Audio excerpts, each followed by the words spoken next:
The great meeting hall on Kepler Station was huge. Inside, representatives from 47 different alien races sat around a massive crystal table. They had been talking for 3 months straight. The topic was always the same: how to fight. The Void Hunters. The Void Hunters were machines. Evil machines that ate entire planets and turned people into more machines. They were spreading across the galaxy like a disease. Every week, another star system went dark. Admiral Jack Morrison sat with the human team. Next to him was diplomat Lisa Bennett and Colonel Ryan Hayes. Jack was tired, very tired. For weeks, he had listened to the aliens argue about everything, except actually fighting the enemy. The bird-like Zephyrians wanted to be in charge of all military forces. The crystal aliens demanded mining rights to 3 star systems. The fish people wanted special protection for water worlds. Everyone wanted something, but nobody wanted to fight. The worst were the Velthari. They looked like giant octopuses, with too many tentacles. Their ambassador loved to insult humans. Today was no different. "Humans are young and dangerous," the Velthari said, his tentacles waving in circles. "They can send us ships and soldiers, but they should not make decisions. War needs smart thinking, not human emotions." Jack felt his anger rise. Earth had already lost 12 colonies to the machines. Millions of humans were dead or worse, turned into machine parts. While these aliens talked and talked, more people died every day. Jack stood up slowly. The entire hall went quiet. Hundreds of alien eyes, tentacles, and sensors turned toward him. "We came here to help," Jack said, his voice carrying across the silent room. "Earth has lost 12 worlds to these machines. We have seen our people turned into metal and circuits. We have watched planets stripped down to nothing. And what do? You argue about who gets what after we win." The aliens started making noise. The bird people squawked. The crystal beings made ringing sounds. The fish people bubbled angrily. But Jack kept talking. "Every day we waste here, the machines get stronger. They learn from every battle. They grow bigger with every planet they take. And you want to discuss mining rights?" The Velthari ambassador's tentacles turned purple with anger. "This proves our point exactly. Humans are too emotional for war. You think with your hearts, not your heads. Real strategy needs cold logic, not hot blood." Lisa Bennett had heard enough. She started gathering up all the human data pads and files. Her movements were quick and efficient. She had done this before, packed up when negotiations failed. "You want logic?" Lisa said without looking up from her packing. "Here is logic for you. Earth came here to fight an enemy that wants to kill every living thing in the galaxy. You want us to be your soldiers while you make the plans. That is not partnership. That is slavery." Colonel Hayes was already on his communication device. He sent a coded message to the human fleet waiting in space above the station. The message was simple: "Pack up, we are leaving." The Zephyrian general stood up, his feathers ruffling with alarm. "You cannot leave. We need your ships, your weapons, your soldiers." Jack looked around the room at all the alien faces. Some looked shocked, others looked angry, a few looked scared. But none looked like they understood what they had just done. "You need our ships, our weapons, and our soldiers," Jack repeated. "But you do not want our ideas. You do not want our strategies. You just want us to do what you tell us to do." The crystal alien representative made a sound like breaking glass. "Human military tactics are unpredictable, chaotic. They do not follow proper strategic doctrine." "Good," Ryan said, still typing on his device. "Maybe that is exactly what we need against an enemy that thinks like a computer." The Velthari ambassador slammed his tentacles on the table. "You are making a mistake. Without unity, we will all fall to the machines." Lisa closed the last case and looked directly at the octopus alien. "You do not want unity. You want control. There is a difference." Jack walked toward the exit. Lisa and Ryan followed him. Behind them, the alien started, arguing again. But this time they were arguing about what to do without the humans. At the door, Jack turned back one last time. "Good luck with your logical war," he said. "Earth will fight its own way." The 3 humans left the hall. Within an hour, every human ship in the system jumped to hyperspace. They left behind 46 alien races who suddenly realized they had just lost their best fighters. On the human flagship, Jack looked out at the stars. He knew this decision would have consequences. The galaxy would blame Earth for abandoning the Alliance. But he also knew something the aliens did not understand. Sometimes the only way to save something is to be willing to lose it. The machines were coming, and now humanity would face them alone. But they would face them as humans, emotional, chaotic, unpredictable humans who refused to follow anyone else's rules. In the meeting hall they left behind, 46 alien races continued their debate. They talked about resource allocation and command structures and territorial boundaries. They talked about everything except the simple truth that Jack Morrison had just shown them. The galaxy was about to learn that sometimes walking away from a bad deal is the only logical thing to do. 3 weeks passed after the humans left Kepler Station. The aliens kept talking in their meeting hall. They made plans and drew maps and argued about who would be in charge. They felt smart and organized without those emotional humans around. Then, the machines attacked. The first strike came at the Rigel sector. A massive fleet of Void Hunter ships appeared from nowhere.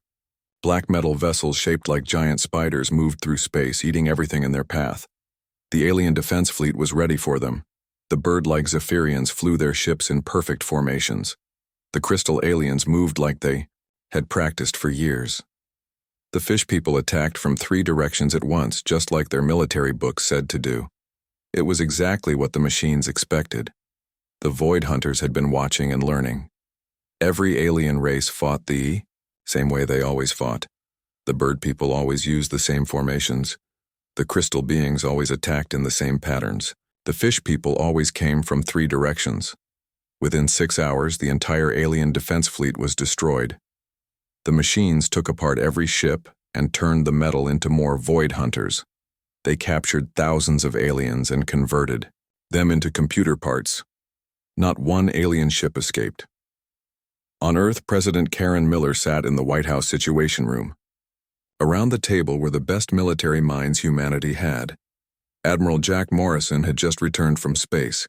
General Pete Walsh was there with his staff. Dr. Amy Foster sat with her computer, showing everyone what her satellites had recorded. "Show me what happened," President Miller said. Dr. Foster pressed a button. The room filled with holographic images of the battle. They watched the alien ships move in perfect order. They watched the machines destroy them one by one. The aliens fought, exactly like they always fight, Dr. Foster explained. Same patterns, same strategies, same formations. The machines learned all of this from previous battles. When the aliens did exactly what the machines expected, it was like shooting fish in a barrel. General Walsh pulled up new images. These showed human colonies on the edge of space. While the aliens were talking, we were preparing. Our people have been building new weapons, new strategies, new ways to fight. Admiral Morrison leaned forward. The aliens called us chaotic and unpredictable. They said we did not follow proper military rules. Turns out that might be exactly what we need. The communication device in the room started beeping. Then it beeped faster. Then it did not stop beeping. "What is that?" President Miller asked. "Incoming messages," Dr. Foster said, checking her screen. "Lots of them, from every alien race in the galaxy." She put the first message on the main screen. It was from the Zephyrian Empire, the proud bird people who had wanted to command all. Military forces were now begging for help. "Earth government, please respond. Our 4th fleet is gone. All ships destroyed. The machines are moving toward our home system. We need human assistance immediately." The next message was from the Crystal aliens. Their homeworld was under attack. They offered to give humans exclusive mining rights to any system they wanted. The third message was from the Fish people. They promised humans could have all the water worlds they wanted if Earth would just send help. More messages kept coming. Every alien race that had insulted humans was now asking for human help. The proud Velthari even offered to pay tribute to Earth. President Miller watched message after message appear on the screen. Alien leaders who had called humans primitive and emotional were now crying and begging. "They are scared," Admiral Morrison said, "really scared. The machines are winning because they think like the aliens think. Logically, predictably. But machines cannot think like humans think. General Walsh showed more battle reports. Every alien defense fleet is being destroyed. The machines learn their patterns in hours. But humans do not follow patterns. We adapt. We change. We do crazy things that work. Dr. Foster brought up a map of the galaxy. Red dots showed where the machines had won battles. There were a lot of red dots. At this rate, the entire galaxy will be under machine control within 2 years, except for human space. President Miller stood up and walked to the window. Outside, she could see normal people living normal lives, children playing in parks, people going to work. All of it protected by the chaos and unpredictability that aliens hated so much. She turned back to her advisors. "What do we tell them?" Admiral Morrison smiled. It was not a nice smile. "We tell them the truth. Earth will defend Earth. Our colonies will defend our colonies. As for everyone else..." He paused. "Good luck with your logical war." The president nodded. "Send that message to every alien government. Let them know where Earth stands." Dr. Foster typed the message and sent it across the galaxy. The response was simple and clear. Earth will defend itself and its allies. As for the rest of you, good luck with your logical war. Within hours, the alien responses came flooding back. Anger, threats, desperate pleas, promises of treasure, and territory. But Earth's answer remained the same. The aliens had chosen logic over cooperation. Now they would face the consequences of that choice. The machines were coming, and the galaxy was about to learn what happened when predictable thinking faced unstoppable force. Only the chaotic, emotional, unpredictable humans stood ready to fight a different kind of war. 6 months had passed since the humans walked out of the peace talks. The galaxy was dying. 37 major star systems had fallen to the Void Hunters. Billions of aliens were dead or converted into machine parts. The remaining alien governments had retreated to their homeworlds, hiding behind whatever defenses they could build. Only humanity was still fighting. Captain Nick Davis stood on the bridge of his battleship, Terra's Might. Around him, his crew prepared for another battle against the machines. They were deep in what used to be the Altair system. Now it was a machine factory, churning out more Void Hunter ships every day. "Enemy fleet detected," announced Lieutenant Kate Price from her sensor station. 200 machine ships. They are moving to surround us. Nick looked at the tactical display. Red dots representing enemy ships were closing in from all directions. Any normal military commander would retreat. The odds were impossible. But Nick was not a normal military commander. He was human. "Good," Nick said with a grin. "Let them come close. Execute Plan Crazy Horse." His crew smiled. They had done this before. Plan Crazy Horse was one of dozens of insane strategies that humans had developed to fight the machines.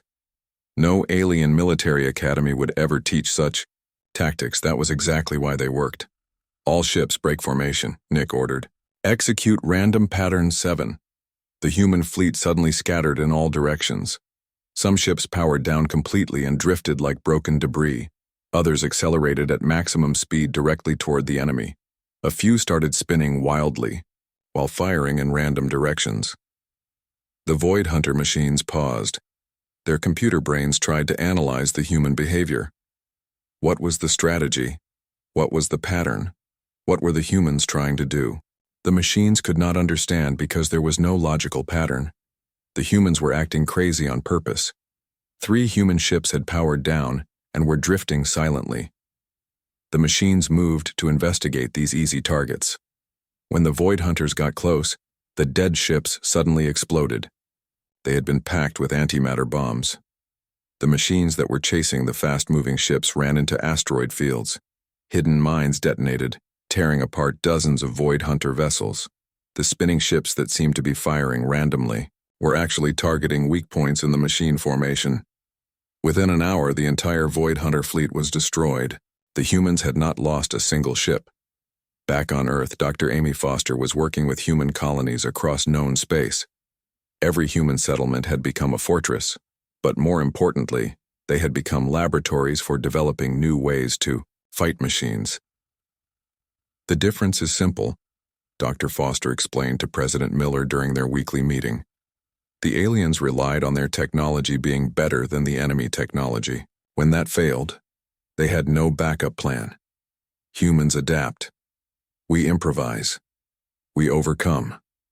She showed the president reports from human colonies on the rim of space. When the machines tried to invade the colony on New Texas, the colonists did not fight them in space. They let the machines land. Then they disappeared into the wilderness. President Miller looked at the tactical reports. Disappeared? Guerrilla warfare, Dr. Foster said. Mayor Bill Carter organized the entire population.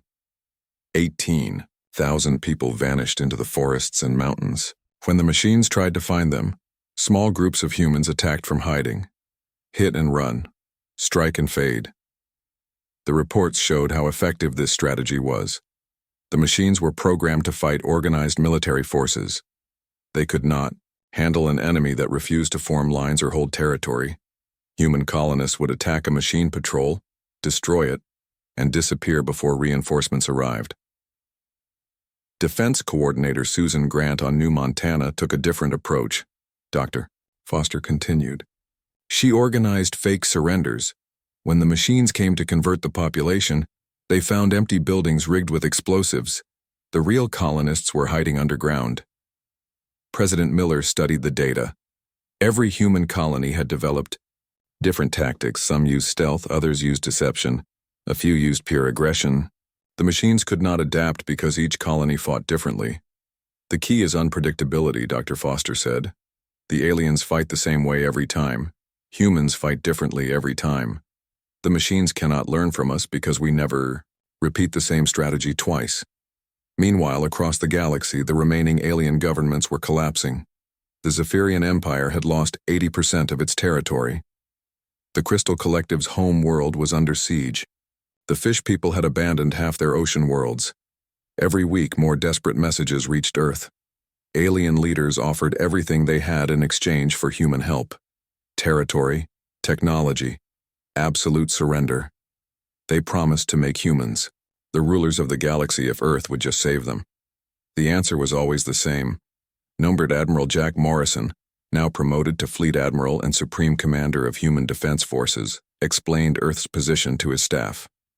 They had their chance, he said. They called us primitive. They said our emotions made us weak. They wanted our ships and soldiers, but not our ideas. Now they know the truth. Colonel Ryan Hayes, now a general, looked at the latest intelligence reports. The machines control 70% of known space, but they have never successfully invaded a human system, not one, because we fight like humans, Admiral Morrison replied. We do not follow their rules or our rules or anyone's rules. We make up new rules every time we fight. The human military had developed hundreds of new tactics, kamikaze drones that pretended to malfunction before detonating inside enemy ships, fake retreats that led machines into traps, ships that fired while flying backwards, battles fought entirely by remote control from hidden bases. Every strategy violated traditional military doctrine. Every tactic was considered impossible by alien standards, and every one of them worked against the machines. As the months passed, human space became an island of freedom in a galaxy consumed by machines. Refugees from dozens of alien races tried to reach human territory. Some were accepted, others were turned away, but all of them learned the same lesson. The galaxy had dismissed humanity as chaotic and primitive. Now chaos and primitiveness were the only things keeping biological life alive in the universe. The machines could conquer logic and order, but they could not conquer the beautiful, terrible, unpredictable madness of human warfare.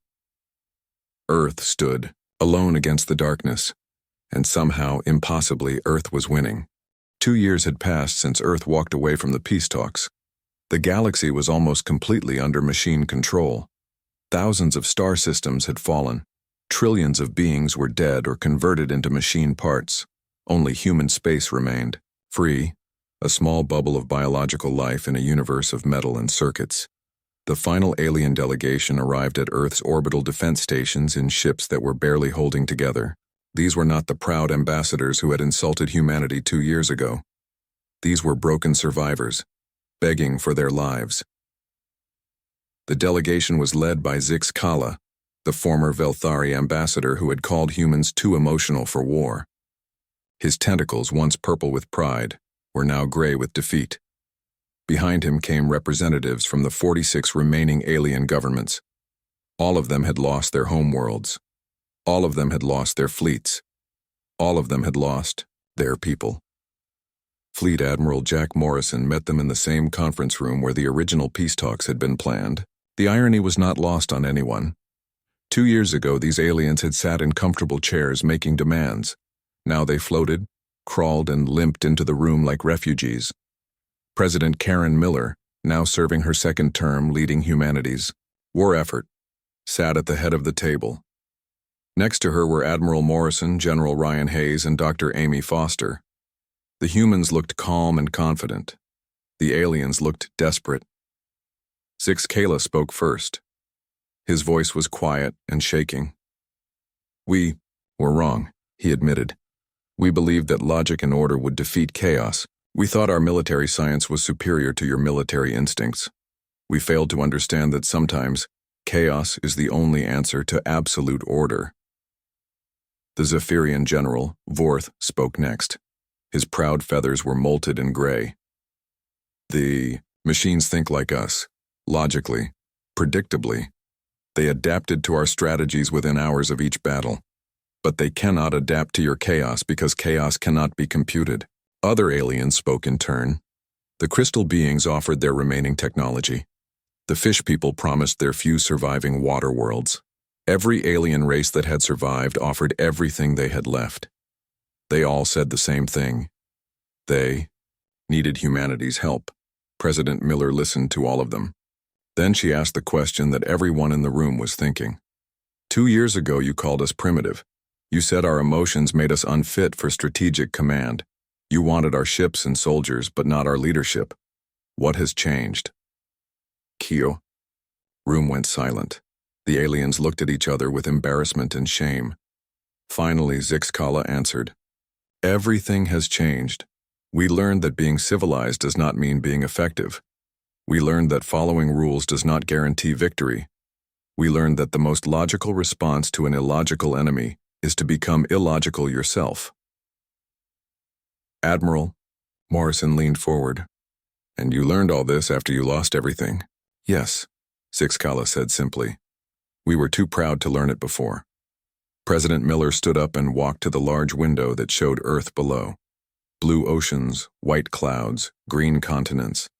A living world in a galaxy of dead metal.